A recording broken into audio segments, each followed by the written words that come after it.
Hey, hey, hey, hey! Welcome back to another episode of Reconsider, Read Some Literature with Jade Antoinette, powered by Crown Royal. So we are at chapters 5 and 6, Antoinette, are we not? We are. We get into it now. Oh, we're getting into the mess. Like, we started really getting into the mess this episode. So let's discuss some of the plots and some of the themes, or the plots that are happening right now, and some of the themes that we picked up from chapters 5 and 6. Do you have any thoughts before we begin? No, let's just dive in, child, because it's Perfect. a lot going on now. This plot heavy. It's very plot heavy in chapter 5 and 6. So, Winter's mother, again, nameless, has come home from the hospital after being shot. Remember, she was shot in Brooklyn. And she's not doing well. She's lost a lot of weight. There's some disfigurement in her face. And Winter is trying her best to cheer her up, but her little sisters and the housekeeper are not able to hide their reactions to how she's doing. So after that, we see that her birthday is approaching.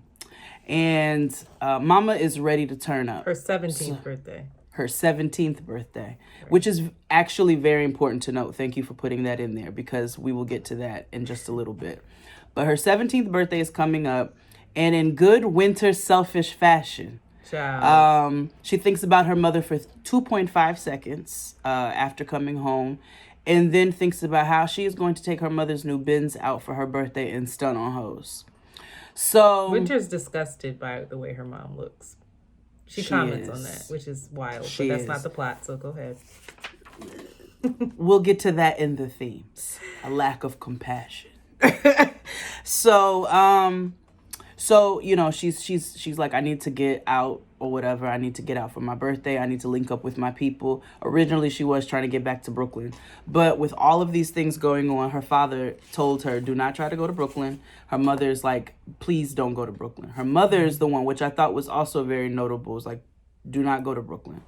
So Winter decides to pull a Santiago move. She says, I'm going to pull out this figurative chessboard, and I'm going to sit and plot on how I can celebrate my birthday the way that I want to. So she puts everything into place. Okay, so who's going to ask these questions? Who's going to react like this? All right, so how can I get the car? Let me start buttering up at this moment. Let me talk to Santiago like this. Let me give him this smile. And Santiago's not dumb. Santiago's not dumb. So he's on the game. He did easily, because he's a sucker for his child, for his daughter especially. So she gets everything goes the way that she wants. She tells him she's going to a college party. Okay, yes, so that where she would find those lawyers and doctors and engineers that he wants her to end up with. The good guys, which is also very important to note where she said she was going and why she was going, because of what is happening right now in their lives. So I'm sure there's many things going through his head that she doesn't quite understand. So she says she's going to go to this college party. She plots out how she's going to get there. Well, the car. So she's trying to get the car, but she plots out who she's going with. He says, who are you going with? Vanessa. Vanessa does not exist. But I'm going with Vanessa. It shocked her when she said it. She's got, because she conjured up a lie in literally like a second. He asked her, she spit it out. She knows how to get what she wants. Okay? So she's going with Vanessa. I'm going here. I met Vanessa at the mall. I'm going to go down to this. This is about how far it is away. This is what I'm wearing. See, it's cute. Them Chinese satin dresses, you remember when those were in style? Yes, I wanted one so bad. I had one with a lace overthrow. Yes, queen. And chopsticks in my hair. It was high appropriation. High appropriation. So, I know, we got to do better. Well, we're doing better. So, she's going to this party. She plots it out. She eventually gets everything her way, right? So she makes plans. Fast forward. This girl plans how she's going to roll up in the Benz to meet her people. So her friend... She's living in a reality show. It's a reality show before reality TV was a thing. She is a reality TV character. Yeah, she's Yes, she even got the name for a reality TV character, Winter Santiago. Yeah, she's a reality girl. That's what she is. Living not in reality, but she would have her peach. She'd be like, "I'm Winter Santiago. I do what I want to do what I can to get what I want." So Natalie's gonna set everything up, right? Natalie got the niggas. They're gonna get a room. They're gonna go kick it. And Natalie is the homegirl that she's always calling and shit. This back in Brooklyn, right? With the big mouth. Yes. The one who she, like, they have a frenemy-ship. Right. Which should not be a thing, but reality TV, like. It is. Like, they're not real friends because every time she's got private thoughts about Natalie, Natalie's getting on her nerves in some way. Whether it be the way that she calls the house, the way that she's going to look, even in the way that she wanted to stunt, she wanted to see Natalie's jealous reaction. Right. To her having the car. Which, why would you, but again, 16 years old. I am 16, going on 17. Innocent as a rose. That was my jump. I know. So they she pulls up to the city. She respects Santiago's wishes. She's like, I'm not going to disrespect him and go to Brooklyn. I'm going to go to the city. So they pull up in Times Square and they're going to go to the Marriott. Okay. And her and Bullet, the niggas who they met were Slick Kid and Bullet. So Slick Kid and formerly Natalie. Little Bullet. He was Little Bullet, but Natalie said he's no longer Little Bullet. Now he's Big Bullet. She's like, ain't nothing little about him. I'm like, okay. Oh, so did you fuck him or I'm confused. So right. So how do you know this? But Natalie seems to know everything, right? So her and Big Bullet are they're feeling each other, right? Winter doesn't really care who it is as long as they're fine, and she wanted to get these fucks off. That's what she wanted to do. Winter just wanted to release mood, but I don't think I felt that way at 16. She wanted to release, but she also wanted to feel wanted. She did. She wanted to feel like somebody was on her top. She did. She needed that validation. And she wanted that, and she needed that normalcy also, that that attention, that what she used to get back home, she needed that. Yep. So they pull up to the hotel. You know, they get drinks. I was dying laughing that it was Alizé and Absolute. I know, which is absolutely correct. That's exactly what they would drink. Absolutely correct. What our raggedy asses were thinking. Truth be told, it should have been Devil Springs. If Sister Soldier was being like real accurate, it would have been Devil Springs and Alizé. But so they pull up to the Marriott and they get their rooms and they get in and they get to going or whatever. This sexual scene, it is not realistic. The sexual scene that happened between these teenagers is not a realistic sexual scene. It is very movie, very TV, very book. What are you about to say?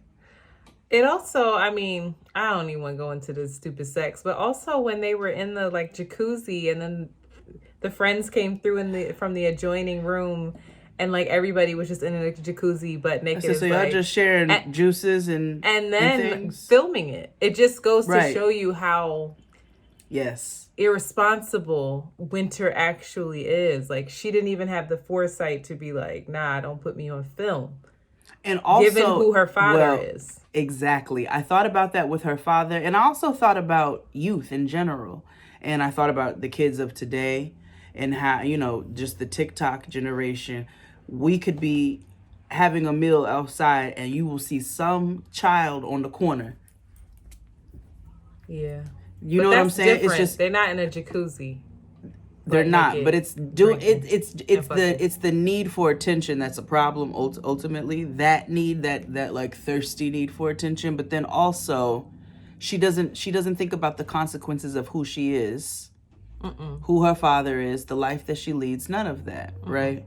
She doesn't think about any of that. She just wants to have a good time in the moment. But let's go in. Let's just steer the plot, and then we'll go into these themes. All right, so birthday is over. That's done. She goes home, and you know the main thing on her mind in going home is let me make sure that I present the way that I went out, right? I want to make sure I have my lies together. I want to make sure I have my appearance together, not realizing the severity of what she was getting ready to walk into. So, her biggest thing is I need to park in the back and put these stockings back on. Meanwhile, when she walks in the house, it has walk been... in the house. Oh no, her mother came out. Her mother came out with like, her gun. Who's out here, and was ready to shoot them. With a flashlight and a gun that Santiago got her for protection after all of this happened.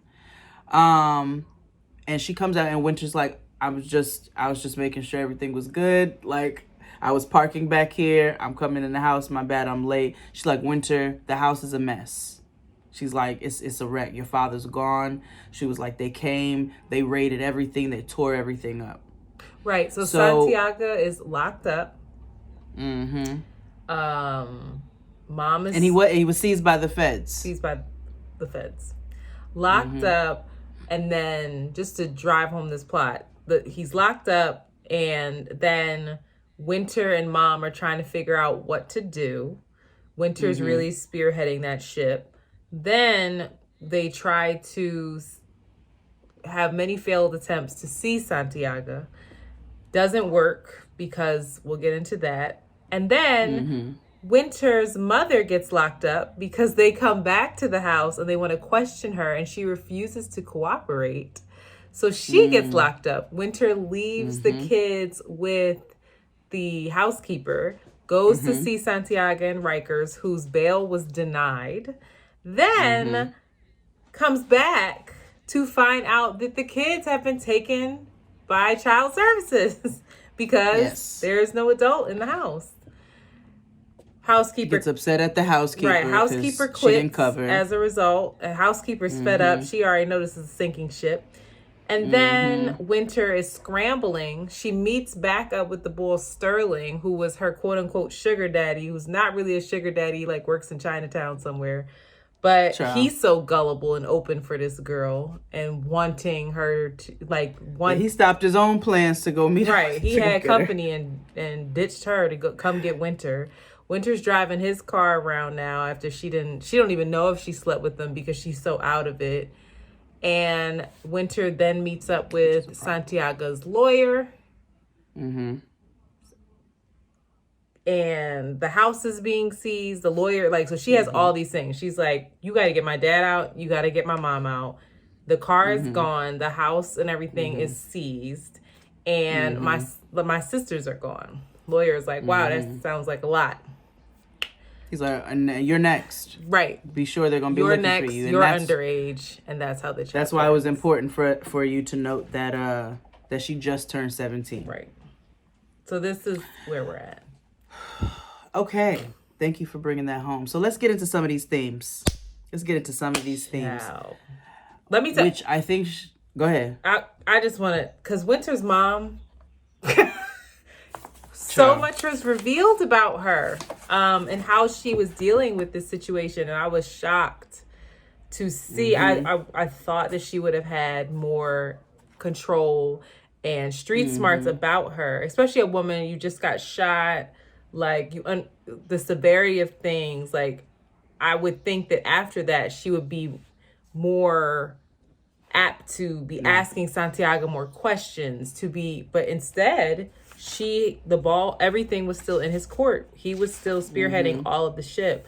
So when Santiago got, even before he gets locked up, right? This is while Winter is buttering her mother up so she could use her car. Winter's talking to, her mom brings up, oh, I heard that, you stayed with Midnight. How did that go? Your dad doesn't know how you feel about him. Winter explains nothing happened. Daddy wants me to be with some engineer, doctor boy anyway. So I don't even think he would accept Midnight.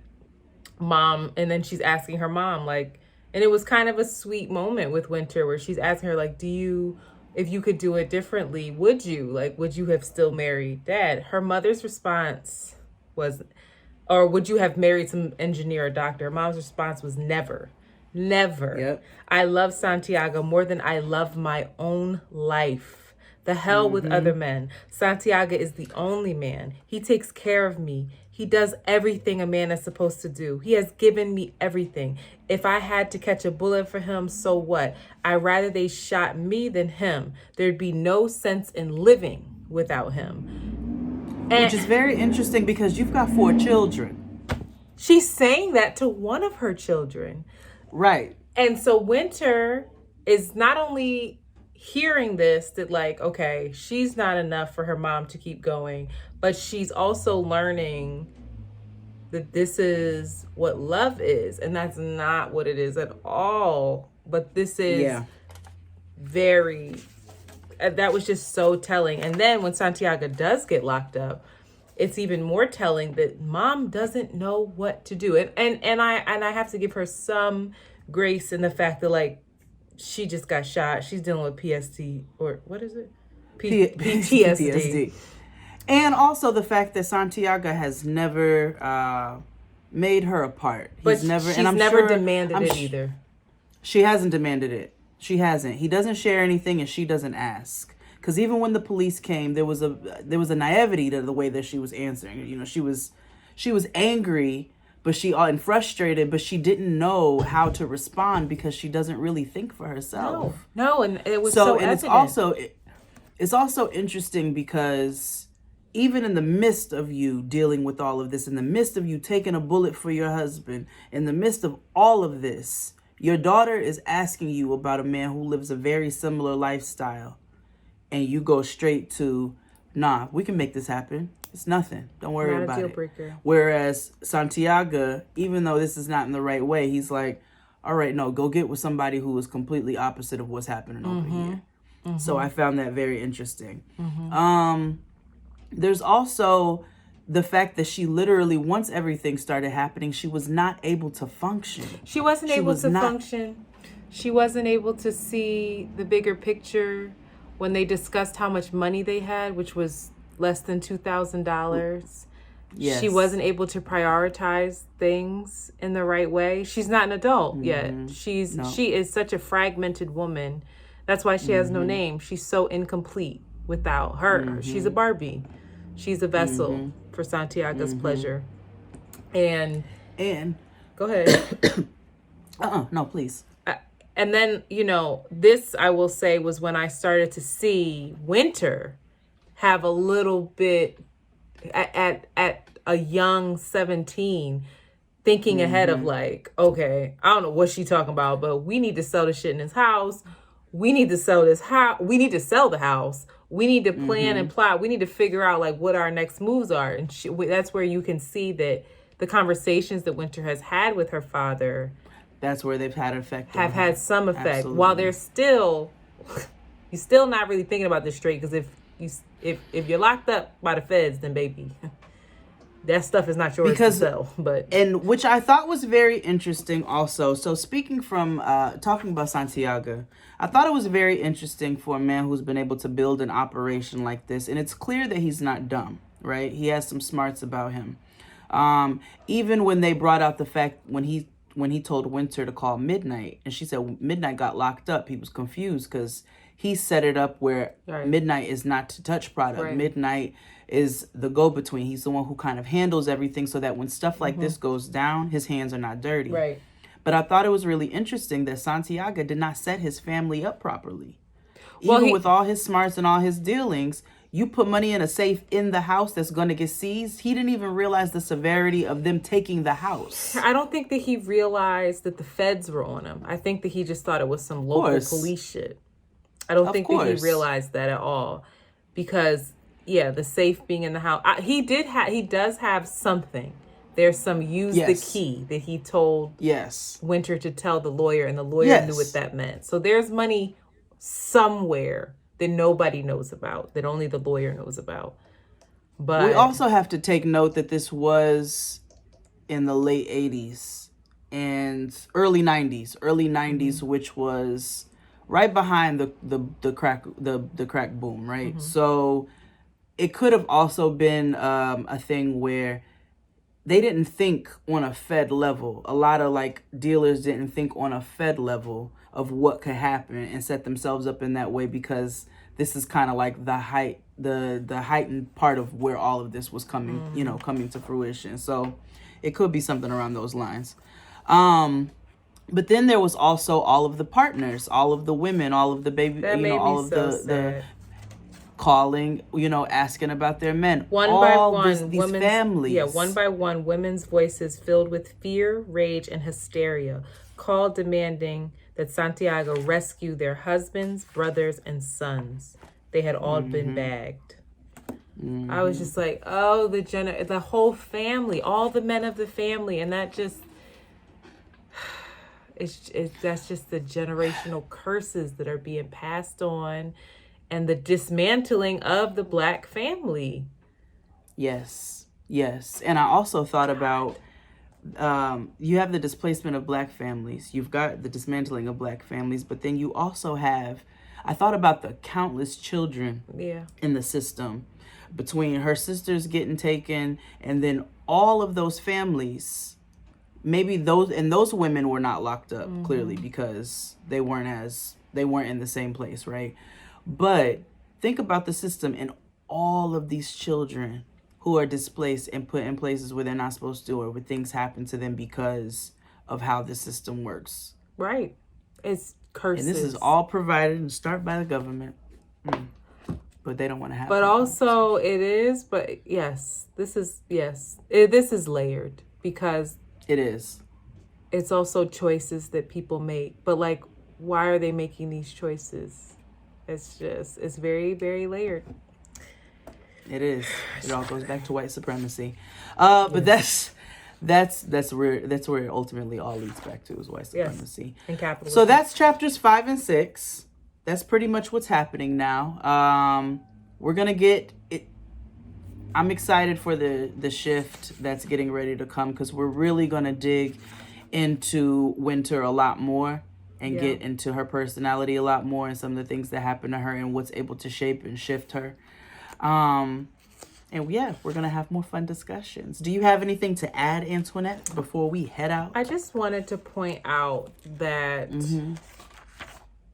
Santiago, when Winter went to visit him in Rikers, was, seemingly still calm, cool, collected, mostly because he didn't understand the severity of what was going on. But also, he was proud of Winter in terms of how she was handling it, where her mind was going. And he didn't even expect that of her mom. The only thing he expected of her was for her to come down there in her best dress, whatever, so he could show her off. And that was, I think, for him as well. But it was also, I think, for her, because he knows that she needs to feel like she's being showed off. Even in the way that he prepared his family for her return, even in the way that he just would speak about her in general, he almost looked to Winter as a wiser vessel than her mother. Like, not almost, you gotta, he did. No, he did.